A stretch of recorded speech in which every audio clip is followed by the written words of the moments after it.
Hello, my name is Judith Easton. Welcome again to Addison Township Democratic Organization. We're here with all of our wonderful candidates for the Forest Preserve District. We got a lot of things to talk about in the next couple of minutes. Stay with us. I'm just going to turn this right over to our fabulous Forest Preserve candidates. Dennis. Thank you, Judith. You're welcome. Where we cut off, we were talking about a 5.25% budget increase at the Forest Preserve, and there's many things that make up that. If we've been studying their financials and looking through their operating procedures, one of the things that disturbs me is they're doing it at this kind of economy. This is going to hit people's pocketbooks next year after the election, which I think is the wrong move. The other thing that bothers me is that about a year and a half ago, the board approved a 3% automatic yearly increase for the entire board for the next 4 years. So that is also the wrong move during these kind of difficult times for so many people. Right, right. Dennis, I think you should mention that's one of the things that we're pledging to take care of. If we're on the board, we will not continue those 3% increases. All of us are in agreement that that's the wrong thing to do, and we'll vote to stop that. That's correct. That's correct. And there are many other things that we were going to look at. We've noticed a pattern of having a lot of no-bid contracts at the Forest Preserve. And there's also the change orders that come in for a lot of the contracts. There doesn't seem to be a lot of due diligence on those. As a civil engineer, I understand these things, and I'm just surprised that they don't do something to quantify and qualify the need for some of these change orders. I mean, the staff does their research and presents it to the board, but there aren't any numbers that back up these things. Is that something? The thing that really surprises me then is when I look at the contributions that come back from those same contractors to people on the board for their re-election campaign. So there seems to be some connection here that I think everybody can really draw a line through. Right. Yes. And a dramatic example of the no-bid contracts are with the Fleet Maintenance Building. The Forest Preserve Board approved a $350,000 no-bid needs assessment study to determine that McKee Marsh was an appropriate site. And in fact, the study is simply a report of the McKee Marsh area. It's not a genuine needs assessment. Isn't that something? And one of the things that is probably important to the citizens of Addison in particular is what's been going on at the Oak Meadows Golf Course. Tell us, Hillary. And everybody has been noticing, of course, the burnt-out shell of the banquet facility building, the original Elmhurst Golf Course, which, because of my background in insurance and in legal matters, I'm just appalled at how long it's taken them to come to the $8 million settlement.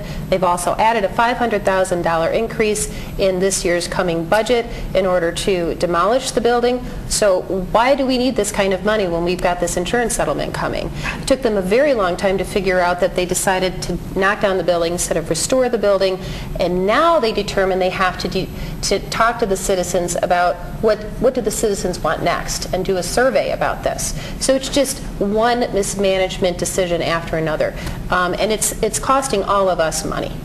Costing us money there because, as Hillary indicated, there was some ideas of restoring the building and keeping it, but there was no attempt to mitigate any kind of losses from having a big hole for a year and a half due to the weather. I think Eric's followed up on the Green Barn and found that's the same thing at the Green Barn. It's just a continuing pattern. In '98, the board passed a resolution affirming that they had a duty to maintain the Green Farm Barn, which was given to the citizens of DuPage County. It was to be maintained for the enjoyment of the citizenry, and the Forest Preserve Board reaffirmed that they were to maintain it. But they didn't. And just a few months ago, they had to vote to spend $1.5 million just to keep the thing from falling down, because they hadn't patched the holes in the roof, they hadn't kept the elements from getting into the building. And it's a fine building. It's really worth saving. And I'm supportive of doing what we have to at this point, but it's a shame that we have to come to this point rather than having maintained it. Right. Right. And speaking of ordinances that the board has passed, in '92, the board passed an ordinance that they would have an ethics committee that would review board activity and board decisions. And they don't have an ethics committee. They've never had one. And if they had an ethics committee, some of these things, like the $2 million loss per year from the golf courses, and things like the huge no-bid contracts and failure to maintain existing buildings, all of those issues could be reviewed by the ethics committee to be sure that they were functioning with the mission of the organization. No ethics committee, no review, and they're allowed to do whatever they want, to our detriment. It seems like the board is kind of asleep at the wheel many times. Back to the fleet maintenance building that we heard in an earlier segment. What surprised us when we started doing the due diligence on that, they did not know that the equipment generally exceeded the weight limit of the township road. They didn't do an environmental impact study. They didn't do a needs assessment study that actually showed any kind of criteria of where this needs to be and why it needs to be there. They didn't actually know that the health department had been out there and witnessed a percolation test and determined that it failed. Therefore, they could not have a septic and system on the site, and they were going to have to spend another $2 million to get water and sewer out there, which was just going to overrun their budget. This just shocked us that they had not done that kind of due diligence. Incredible. Well, it just seems to me that the biggest problem is they're reacting to problems instead of making plans, following through on those plans, assessing. There's no professionalism within this board.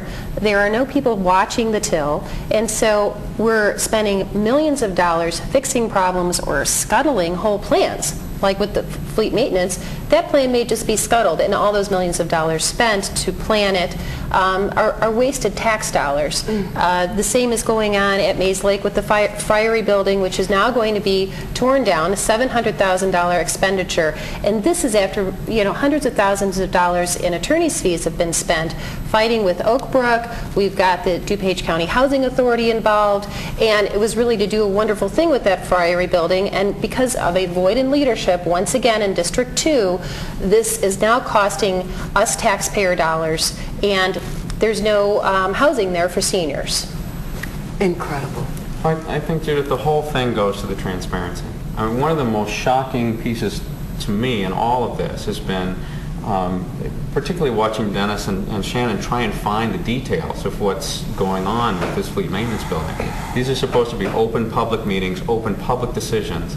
It took them months of FOIA, so Freedom of Information Act requests, dragging information out of the Forest Preserve just to find out the basics of what they've determined. And as we begin to see what it is, maybe we can see why they're so reticent to let anyone see what they're doing. Thanks for bringing that up, Eric. One of the things that we also are promising to do is that we're going to post a lot of things to the website. The contracts are going to be posted. The change orders are going to be posted. There's going to be a reason why the change orders are approved. The accountabilities and responsibilities of the commissioners are all going to be posted. So these are the things that will happen, folks, when Dennis Clark is president. All of this stuff will be posted on the website. You'll be able to read about it. You'll know what your tax dollars are doing. Thank you so much, Dennis Clark for president, Hillary Dank for District 2, Eric Bergman for District 4, Shannon Burns for District 6. Thank you so much for being here, folks. Don't forget, go to the polls on November 2nd. Vote for these wonderful candidates for Forest Preserve. Know that your tax dollars are doing the best for this county. Thank you so much for watching Addison Township Democratic Organization. Thank you to Addison Community Television Studios for the use of this beautiful place, and vote on November 2nd. Thank you.